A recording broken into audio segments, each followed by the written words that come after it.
Kozhikode Thalayad road 26-ാം മൈലിൽ മണ്ണിടിച്ചിലുണ്ടായിട്ടുണ്ട്. മണ്ണ് റോഡിലേക്ക് ഇടിഞ്ഞു വീണു. പ്രദേശത്ത് ശക്തമായ മഴ ഇപ്പോഴും തുടരുകയാണ്. ഈ വഴി ഉപയോഗിച്ചുള്ള ഗതാഗതത്തിന് നിരോധനവും ഏർപ്പെടുത്തിയിട്ടുണ്ട്. സരീഷ് പി കെ ചേരുന്നു കോഴിക്കോട് നിന്നും. സരീഷ്, എപ്പോഴാണ് ഈ മണ്ണിടിച്ചിലുണ്ടായത്? മണ്ണ് പൂർണ്ണമായും മാറ്റാൻ കഴിഞ്ഞിട്ടുണ്ടോ? എങ്ങനെയാണ് ഇപ്പോൾ രക്ഷാപ്രവർത്തനം നടക്കുന്നത് അവിടെ?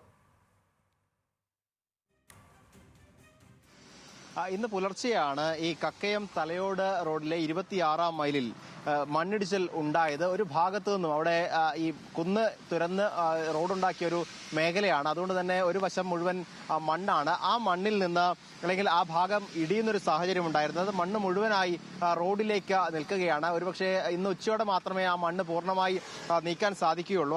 അതുകൊണ്ട് തന്നെ റൂട്ടിൽ ഗതാഗത നിരോധനം ഏർപ്പെടുത്തിയിട്ടുണ്ട്. അതോടൊപ്പം തന്നെ പ്രദേശത്ത് കനത്ത മഴ തുടരുകയാണ്. അതിനിടയിലാണ് 28-ാം മൈലിനടുത്ത് ഇല്ലച്ചോട്ടിൽ ആ ഭാഗത്ത് കരിങ്കൽ കെട്ട് വിണ്ടുകീറിയൊരു സാഹചര്യമുള്ളത്. അങ്ങനെ ആ മേഖലയിൽ, കക്കയം മേഖലയിൽ നിലവിൽ വലിയൊരു പ്രതിസന്ധിയായി നിൽക്കുന്നുണ്ട്. അതോടൊപ്പം തന്നെ ജില്ലയുടെ വിവിധ മേഖലകളിൽ വെള്ളക്കെട്ടുകൾ ഇതിനോടകം തന്നെ ഉണ്ടായിട്ടുണ്ട്. ഞാനിപ്പോൾ നിൽക്കുന്നത് കോഴിക്കോട് നഗരത്തിൽ തന്നെയാണ്. കോഴിക്കോട് നഗരം മാവൂർ റോഡിലാണ്. ഇവിടെയും വലിയ രീതിയിൽ വെള്ളക്കെട്ടുണ്ടാവുകയും കടകളിലേക്ക് ഉൾപ്പെടെ വെള്ളം കയറുകയും ചെയ്തൊരു സാഹചര്യമുണ്ട്.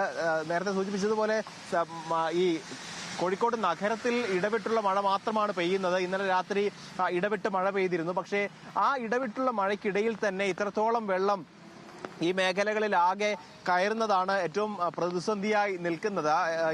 ഇതിനുള്ളിൽ, അതായത് നമ്മൾ ഈ കാണുന്നതൊക്കെ കടകളാണ്, വലിയ വ്യാപാര സ്ഥാപനങ്ങളാണ്. പക്ഷേ ഇതിന് പിന്നിൽ നിരവധി വീടുകളുണ്ട്. ആ വീടുകളിലേക്ക് വെള്ളം കയറുന്ന ഒരു സാഹചര്യമുണ്ട്. വാഹനങ്ങൾ കടന്നു പോകാൻ സാധിക്കാത്ത രീതിയിലേക്ക് ഒരുപക്ഷെ അതോടൊപ്പം തന്നെ വ്യാപാര സ്ഥാപനങ്ങളിലൊക്കെ വെള്ളം കയറുന്ന ഒരു സാഹചര്യമുണ്ട്. നമ്മൾ ദൃശ്യങ്ങളിൽ കാണുന്നതാണ്. രണ്ട് ഭാഗങ്ങളിലും, അതായത് മാവൂർ റോഡ് പ്രധാന പാതയാണ്, മെഡിക്കൽ കോളേജ് ഉൾപ്പെടെയുള്ള സ്ഥലങ്ങളിലേക്ക് പോകുന്ന വഴിയാണ്. അതുകൊണ്ട് തന്നെ തൊട്ടടുത്ത് ബസ് സ്റ്റാൻഡുണ്ട്, നിരവധി ആശുപത്രികളുണ്ട്. ആ മേഖലയിലാണ് ഇപ്പോൾ വെള്ളം കയറിയിരിക്കുന്നത്. മഴ ഇതേ ഒരു അവസ്ഥയിലേക്ക് തുടരുകയാണെങ്കിൽ ഒരുപക്ഷെ കൂടുതൽ മേഖലകളിലേക്ക്, ഈ മുനിസിപ്പൽ ബസ് സ്റ്റാൻഡ് ഉൾപ്പെടെ, അല്ലെങ്കിൽ പുതിയ ബസ് സ്റ്റാൻഡ് ഉൾപ്പെടെയുള്ള മേഖലകളിൽ വെള്ളം കയറാനുള്ള സാധ്യത തള്ളിക്കളയാനാകില്ല. അതോടൊപ്പം തന്നെ ഇപ്പോഴും നഗരത്തിൽ ഇടവിട്ടുള്ള മഴ തുടർന്നുകൊണ്ടേയിരിക്കുകയാണ്. കോട്ടുളി ഉൾപ്പെടെയുള്ള മേഖലകളിൽ ഇതോടകം തന്നെ വീടുകളിൽ ഉൾപ്പെടെ വെള്ളം കയറിയിട്ടുണ്ട്.